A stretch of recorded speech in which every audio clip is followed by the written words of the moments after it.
I invite you to look in the agenda for more information about their accomplishments. I'm just going to introduce them very briefly so that we can get right to hearing from them. So first, to your right, we have Shawn DuBravac, who is Chief Economist and Senior Director of Research at the Consumer Electronics Association.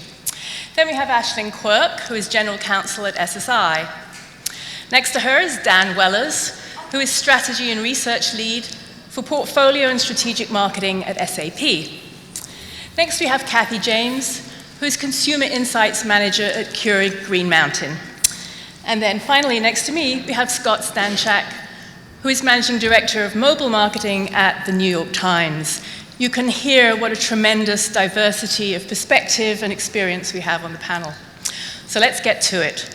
First of all, and let's just start with Shawn.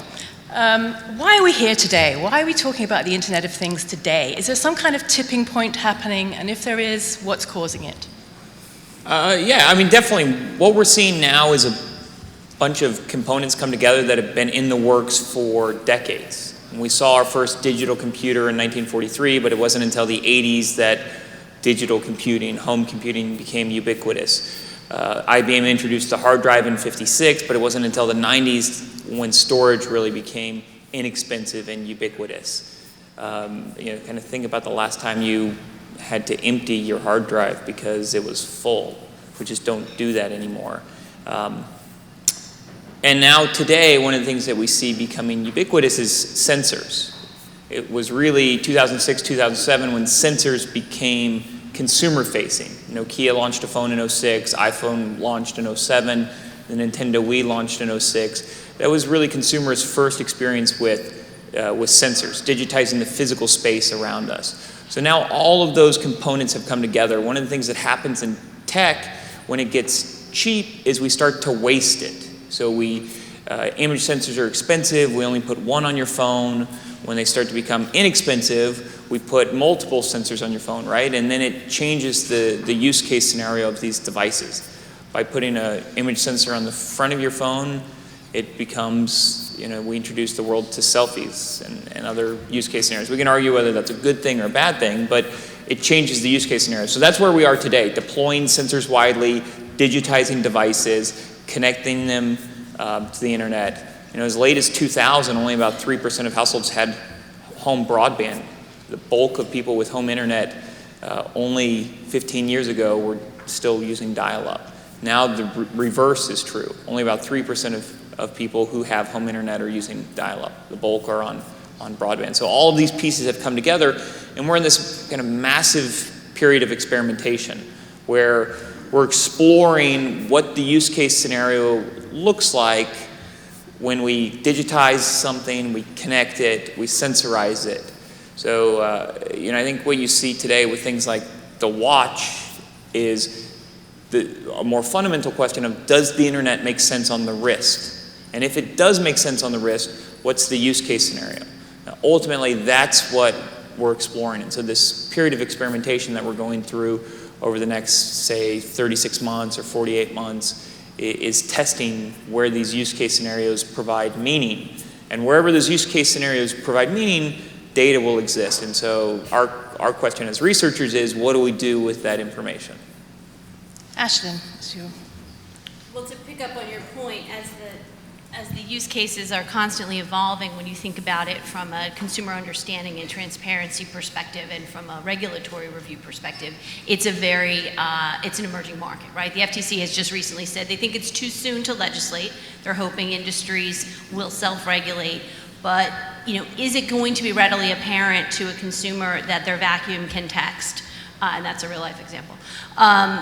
It's just, there is so much data available, and when you think about privacy principles of minimally necessary data, what is necessary, what did the consumer understand the uses to be at the time they provided the data, these are a very emerging area when it comes to the Internet of Things. And I think using your example, 36 to 48 months from now, we're really going to see some changes in how notices are provided, how people understand what data is collected, how they may have some choice, and how that is used when you think about health and autos, where it comes into play with things like health coverage and other potentially negative impact to a consumer, then the regulators may step in. So I think these two things are going to evolve in parallel, regulation and the use cases. Can you hear me? I want to put it more of a, I think you're both absolutely right. I'm not sure the regulators are ever going to be able to keep up. And I think 36 to 48 months, I mean, we ain't seeing nothing yet. One of the things about one of the characteristics of the technologies that you talked about, and as an aside, Moore's law, the power of compute power doubling every 18 months, turns 50 this year. So what that means is that we are right at the knee of the curve of an exponential explosion of the power and the connectivity of all of these sensors and all of the computing capabilities and bandwidth also.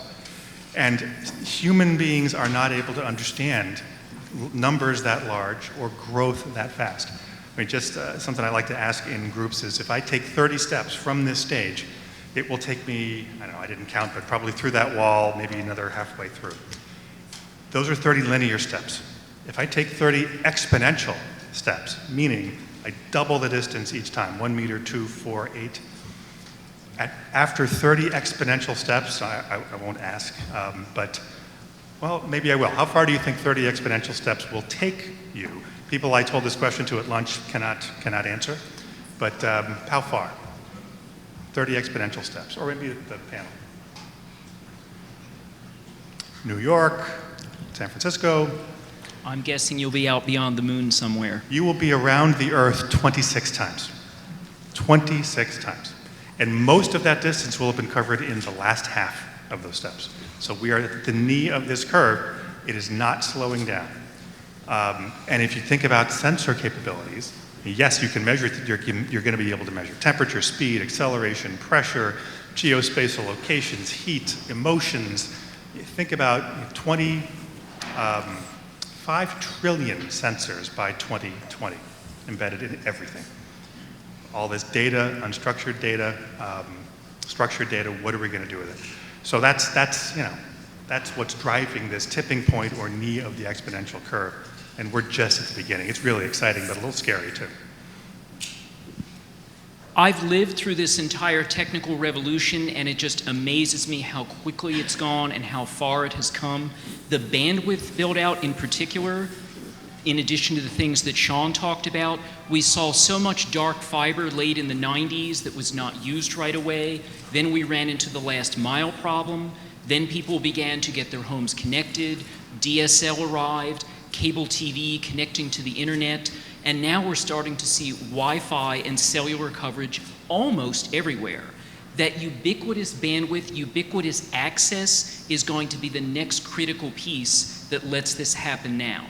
Even today, when my husband goes grocery shopping and he wants to know, did Cathy want black olives or did she want manzanita olives? The list just said olives. I think I'll pick up my cell phone and call her. Oops, I don't have a signal in the store. I'll send her an email. Oops, I don't have Wi-Fi coverage in the store. That is the last barrier, but that one is falling now. And as we move past that, as we are truly connected everywhere all the time, this next step in the Internet of Things will happen. I'll take this one from the New York Times perspective. And for the New York Times, we are a news organization that needs to be where the readers are. And especially in a day and age where news is so freely available, we have to make sure that our content can be found anywhere and everywhere. It's why we do partnerships with Facebook. And when Facebook has 30% of all app usage time on people's phones, you have to be living in the world, and the content has to be living in the world where people are going to find you. And we as a newspaper and a media organization have the opportunity to do something different. So the newspaper that you receive on your front step today is the same newspaper that your neighbor is receiving. But you can be standing next to your neighbor, and your news experience on your phone should be different than what the news experience that your neighbor is reading. And it's because it's taking that personalized content and tailoring it towards what you want to read by knowing your usage habits. On top of that, as I mentioned before, it's about being where the readers are. We worked with Google Glass, and we had an offering there. We were one of the first adopters from a news organization on Apple Watch. And we're very proud of the product that we put out on Apple Watch, and we've seen great reaction, and the media coverage of our own media brand has been tremendous. But it's about taking that content, shaping it to the context that the user is going to be consuming it, but just being there. And that's really important. Thanks. So, having heard that, for us as researchers, and as you said, Scott, needing to be where our readers or our customers are, what do you see as the biggest opportunity to get close to our customers? Anyone? I'll jump in and I'll just say that it's the data all talking to each other. We as an organization still, and I think 99% of the organizations out there still possibly work off legacy systems or pieces of systems that have come in recent years that don't talk to each other. It's one of the big reasons that no one has solved cross-device attribution, and for us that's huge. I have a mobile web marketer on my team who will try to drive subscriptions through mobile web, and because we report on a campaign code perspective of last click, we're not getting the true picture of how those subscriptions are actually coming in and all those touch points. And there's people who are getting closer to being able to understand that data, like Facebook, and you can do some through some of your systems. But until all the systems aggregate data into one central source for us, and I think for a lot of companies and a lot of marketers, you're not going to get this full viewpoint on who your customer is. And for us, a customer is a subscriber. I always worry about this kind of question because I think the biggest revolutions, the biggest opportunities are the ones that are not obvious, and the people who find them and identify them will be the ones that start the next revolution. But there are some areas that are fairly obvious. I work in a business, coffee, where it's not about pushing out information. I need to ship you actual product for you to consume. So I see an opportunity where we can monitor how often the consumer is drinking, how long it takes them to consume something, and then automatically generate an order to ship more coffee to them. Maybe it's a refrigerator monitoring when they're low on food and triggering a reminder, it's time to go to the grocery store, it's time to get milk. Maybe it can automatically generate an order to Amazon to replenish the things that you find yourself low on. But there are so many possibilities. I fear that what I'm looking at is a faster horse, as someone mentioned earlier, when I've not quite been able to visualize that what I need is a delivery truck.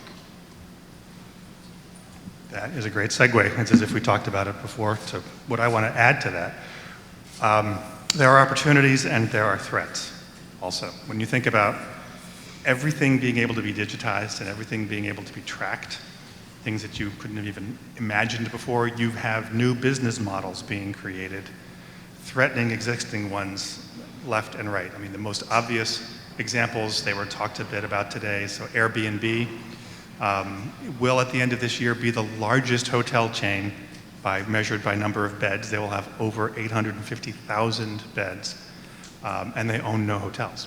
Right? So do you think Hilton saw this coming? No. Uber took over 50% of the taxi business in 4 or 5 years.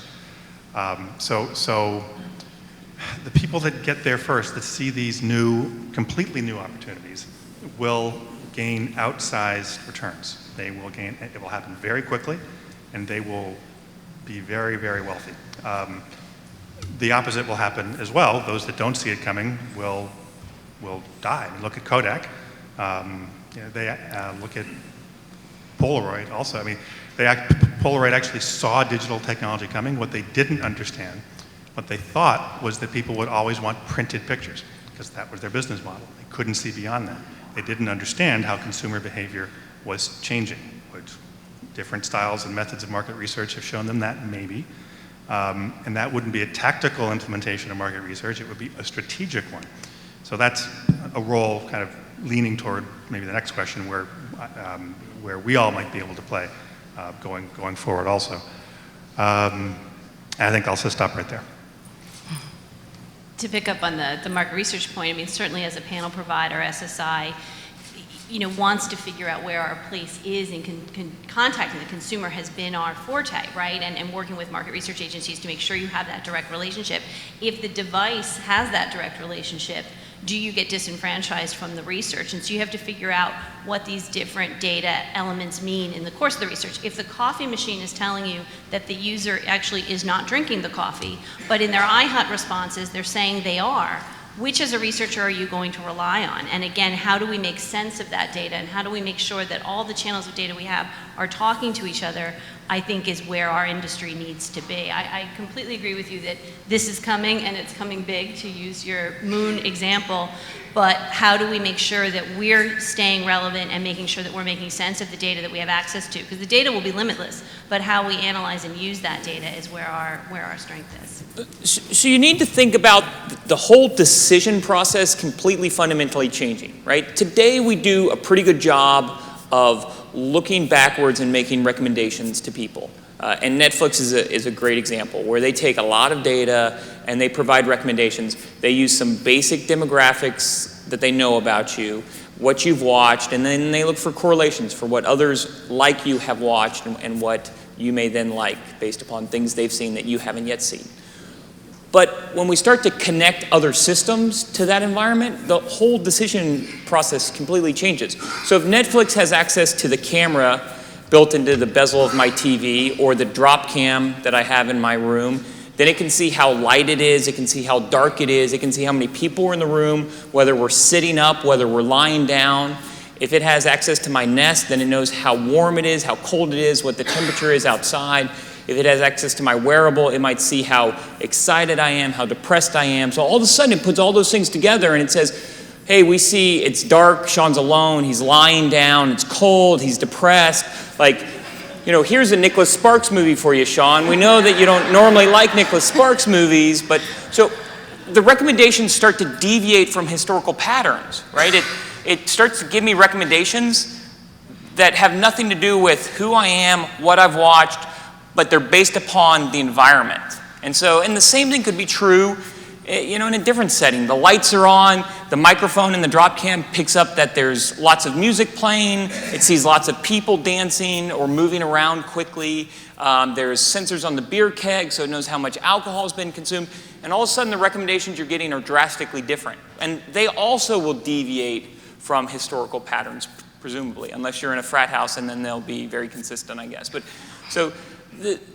My point is that the decisions that we're trying to measure are going to be dictated by things that haven't dictated those decisions in the past. We're starting to define all of these characteristics using data, using sensors. So Twitter, for example, as many of you know who are in the marketing space, allows advertisers to advertise to gender. So you can promote tweets to males or to females. They never ask you what your gender is, though, when you sign up for Twitter. They never capture that. It's digitally defined. They define that based upon who you follow, the way you write, the type of tweets you post, what you like, and then within some margin of error, within some distribution, they say this is a male, this is a female. And if they can't define you digitally, then they don't let advertisers advertise to that person based upon gender. But that's how the world is changing. We don't necessarily need someone to opt in and provide us demographics because we're defining it within the system, within the data. And so that's how I think this world is going to change. Now we need to start to think more broadly about how decisions are made, how we define ourselves. Yes. Yeah. It made me think about a lot of interesting things. One is that and this is where market researchers, I think, can help in the future going forward, who our competitors are is totally different in that model. And what is an industry in that model? What is Nest? Is Nest a thermostat? No. That's their entry into the gateway, their entry into the home. And we as market research can see that. We know how to ask the questions. We know how to see the bigger picture. The executive suite can't always see it. And those needs that Twitter is serving in the answer and the example you gave, you would never get those by asking a person what they what they wanted. They wouldn't know. I mean, it's so complicated why people actually buy what they buy or like what they like. But the interesting thing about it is you can be wrong. One company can be wrong a dozen times and be right the next time, and you can experiment so quickly now. That's fine. I mean, it costs $5,000 to start an internet startup today. In 2000, it cost over $1 million. So these threats are coming from everywhere. It's not that these people are any smarter, they're just taking more shots on goal because they can. So that's something we need to be aware of. So one of the problems is the things we used to measure that define decisions or define behavior, we measured them because they were easy to measure. They were easily defined. Gender, income, education, these kind of basic demographics were relatively easy and straightforward historically. And so we use those then to help explain behavior. But now a host of other variables have become much more easily acquired. And so these are the variables that are going to start to define that. I mean, even we look at the way we do age cohorts. We talk about millennials and Gen Xers, but really what you want is he or she thinks like a millennial or acts like a millennial, because then I want to market to them like a millennial. And that's maybe not an age definition. So what are the variables then that explain how they think? And I think we're going to start to redefine the way we break up people and the way we break up decisions. And the things that predict what a person will do may not be the most obvious things like age, which Shawn was alluding to. One of my frustrations as a market researcher is my data source. I can go to Nielsen or IRI and buy data knowing what people bought at the point of sale, but it doesn't include all channels. It doesn't include everything they might do. I can look at my own website and see what people bought and when, but that's also a very small channel. Or I can survey people and ask them, what did you buy, what did you consume, when did you consume it? But we all know that people don't always report accurately. They don't remember what they did. They may not know what someone else in their own household did. So we're trying to piece together a puzzle with a lot of gaps in the puzzle. As we get deeper into this Internet of Things, I expect we'll be able to see more actual behavior, better understanding of what people are actually doing when. It won't tell us why, but it will build a bigger picture of what they're doing. We're going to know so much about what they're doing, we're going to have to be very careful how we handle that. So that's one risk right there, and I did want to ask about risks. So much promise you've described. What are some of the barriers? Are we going to get in our own way? What are some of the risks to really achieving the potential that you've talked about? Ashlin, I'm sure you'd like to chime in on that. Yeah, I mean, pretty much everything that was just said in the last 5 minutes gives me cold chills of, the TV looking at me while I'm having people over.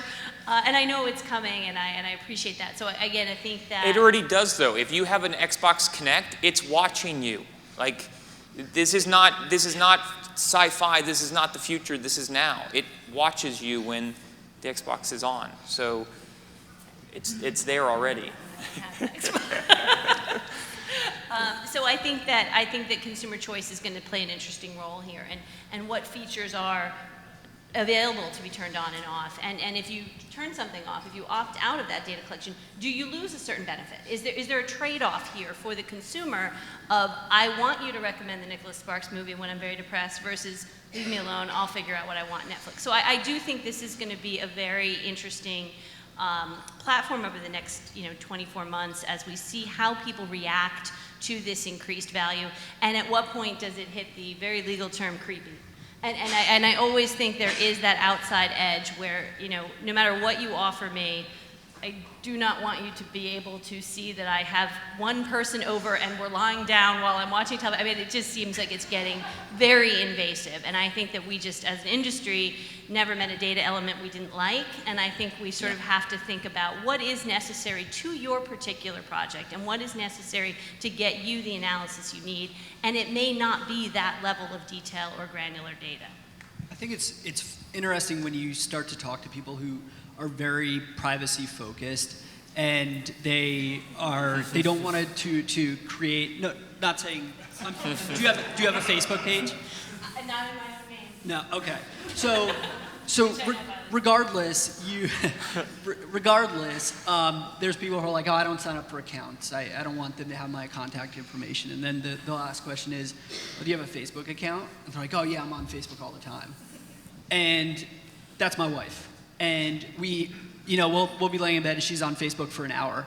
And I'm like, do you know the amount of information they just collected on you? And I start to explain to her, and then she's like, I really don't care. I like these pictures. And Facebook is data. And it's the one source that people are willingly putting themselves out there saying what they like, what they don't like, what they're doing. It's the reason they're $1 billion industry in mobile app installs and mobile marketing. It's the reason that I, as a marketer, use Facebook. And if you are a marketer who are going after not just downloads or page views, and you're going after actions, which an action for us would be a subscription, it would be unwise to not use Facebook because of the granular data that people are self-serving to Facebook to allow them to serve you ads. And Ashlin's point about the consumer benefit is really critical. Consumers need to see a benefit from all this. It can't just be to our benefit and they see none, or they will opt out. They will see it as creepy. And for different people, there will be different levels of what is acceptable. But when we show people that they will benefit, they will get better movie suggestions. They will get their coffee arriving on time and will not run out. As long as they see the benefit, they will be willing to trade away a certain amount. The tricky thing is, because our analytical techniques are so sophisticated, we're going to know almost too much. We're going to have to be very careful about revealing what we know to the consumer. You may remember the case of Target a few years ago, I believe it was Target, identifying that someone's daughter was pregnant before her father knew himself based on her purchases. That's creepy. We need to make sure we don't go there. Which is going to be really hard to do if there are 100 trillion sensors on the planet by 2030, embedded in everything from the table in front of us to the chairs we're in. What is our body temperature? There are 10,000 metabolic functions which can be dashboarded at some point. How many of those will we ultimately be able to choose? What's the risk with our insurance companies? I mean, this problem is going to get beyond our ability to think about it. And we're going to go through a very turbulent time. So I think you're absolutely right. It's much worse than what you said. Much worse. It's not all about people, though. I mean, we so quickly talk about all the sensors that are deployed and how they're strapped to people and we're invading their privacy. And there's going to be a lot that's happening on the enterprise side. So I think about like inventory management and real-time pricing.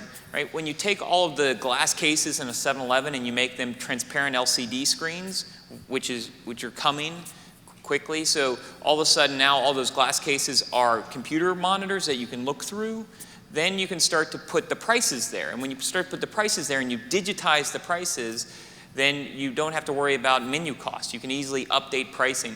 So when you can easily update pricing, what do you start to tie pricing to? You can tie it to all different kinds of variables, none of which really are down to specific people. So you start to do, you price based upon the demand characteristics of that individual store. I mean, right now, if we walk out in the street and we go to a Duane Reade, chances are the price for the Duane Reade here and the one 6 blocks away are going to be the same. But they don't have to be. They don't need to be. If we knew the demand characteristics of those stores separately, then we could price accordingly. And if we could tie it into our inventory management system, we could have the last gallon of milk sell right as the delivery truck pulls up, because both of those could have sensors in them. They could be tied to a dynamic pricing system. So, I mean, all of that is using sensors, right? The sensors in the truck, down to if it got a flat tire, then the price of the milk stops declining. And so at some point, you're trying to create these equilibrium systems, right, where you're running out of milk just as you're replenishing it and inventory. And so that's also the potential for the deployment of sensors. And that's not really measuring whether somebody's depressed or excited or alone. That's just looking at data that was out there and that could have been recorded but was difficult to record in an analog way. I write about him in my book that my dad, when he was a kid, he got paid to sit on the side of a freeway in the Nevada desert counting cars as they drove by, right? Because that was a hard thing to do digitally, so they did it in an analog way. I mean, you never see that anymore. You don't see people sitting on the side of roads counting cars as they drive by because it's easy to do digital. So anything that we do today that's difficult to do digital, that we do in an analog way, can be likely done in a digital way with the deployment of sensors. So that's where you want to think about data showing up. And then as a result, how does the richness of the data change when you deploy the sensors? How does the precision change? How does the exactness change? What other pieces of data do you now capture by deploying sensors into that space? Now you might be able to tell with cameras, for example, the makes of the cars, how fast they were going, how many people were in each car. I mean, there's all different types of information, so that might be relevant if you were looking at that type of system. So I'm from SAP. I should have said all of what you just said. That was great. Thank you. But let me just push a little. So think 5, 10, 15 years from now and take all of that, that current way we understand supply chains and distribution and pricing, and think about 3D printing, when everything has been digitized and you can print out exactly what you want, and the cost of doing that, the marginal cost of complexity of doing exactly what you want is zero. It costs nothing to do. So how do we then change our marketing? How do we then change our supply chains? How do we understand what customers want? How do we provide the materials for it? What does it do to our supply chains, our ERP systems, our intellectual property laws? The point, and we're not getting away from marketing research, we don't understand how all of this is going to affect our businesses, and we need to think about it because the people who get there first will win. Right, but the key to that is it changes the way we think. Correct. Right? When we put computers in classrooms, it changed the way we thought about things. It changed the projects we took on. It changed the problems we tried to solve. Like 3D printing is doing the same thing. 100,000 classrooms in the country, 1,000 classrooms have it. It's changing the way we approach problems. It changes what we think is possible. It changes the way we think. So as a result, it changes the type of decisions that we make. And that's where it gets back to market research. We're trying to measure decisions and trying to persuade people to make decisions. We need to recognize that the availability of data is changing fundamentally the way we're wired, the way we think.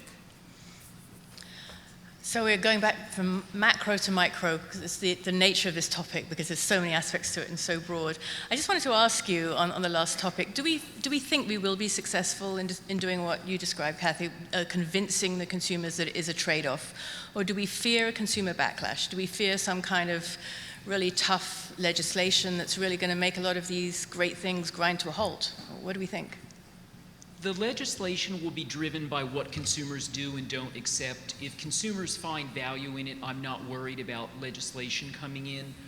I think that the really dramatic things that we can do will be a little bit farther off, not because the technology will take longer to arrive, but because it will take time for people to adjust. For that very reason, I think that in away-from-home channels like hotels, you will see some of these technologies kick in before people are willing to pull them into their homes. It's not going to be as threatening if we discover, just to make something up, that people who tend to stay on higher floors in a hotel drink more coffee or drink a different kind of coffee, because that's not tied to an individual person. It happens at the level of the hotel. It makes the hotel happy. They can better meet the needs of their consumers.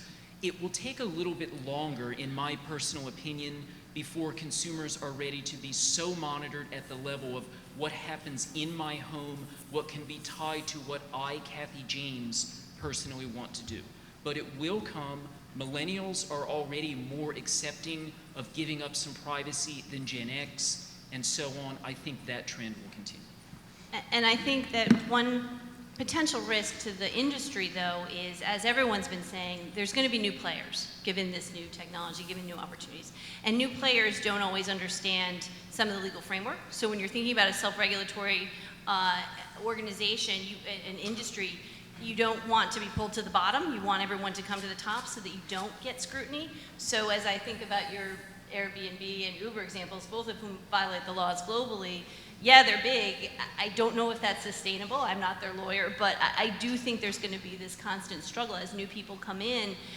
We need to be careful that we are getting that transparency and understanding at the consumer level, and even more importantly, that they understand the security. Because if you had a big data breach, it doesn't matter what happened, you're going to lose all consumer confidence. So you want to make sure that the people coming in also understand what they need to do on the back end with their products to make sure they're doing security audits and to make sure whatever data they are collecting is adequately protected. Because I think that's a big risk as well when you're talking about these huge data sets. Our time just flew by, but I do want to ask you all one final question. What is it that really excites you? What do you see in your role that is a really exciting development in this area that you're thinking about right now? Scott, let me start with you. Yeah, I think it's the new avenues, and again, from the New York Times perspective, it's new ways that people consume news. It doesn't need to be a 1,000-word article that someone's reading. It could be a one-sentence story on the watch. It could be the headlines that show up if there's a breaking news on your dashboard in your car. And people are going to freely choose which news provider that they want to go after. But as a company, and I think as we've seen in other organizations like BuzzFeed and Circa was doing it, depending on how long they're doing it for moving forward, but trying to make the consumer experience better based on the data that they're collecting. And from the New York Times perspective, we always used to be the news organization where people came to the Times because we told you what's important. And people would rely on that information, and they still do to this day, but now it's not 100% what the Times tells you it's important. It's a percentage of what the Times tells you that is important, and then a percentage of what you really want to read. And I think that's important. So I'm just excited in general about the consumption habits and how we can tailor our news experience and how we can reach new audiences based on these. I'm excited about the speed with which we will be able to answer questions.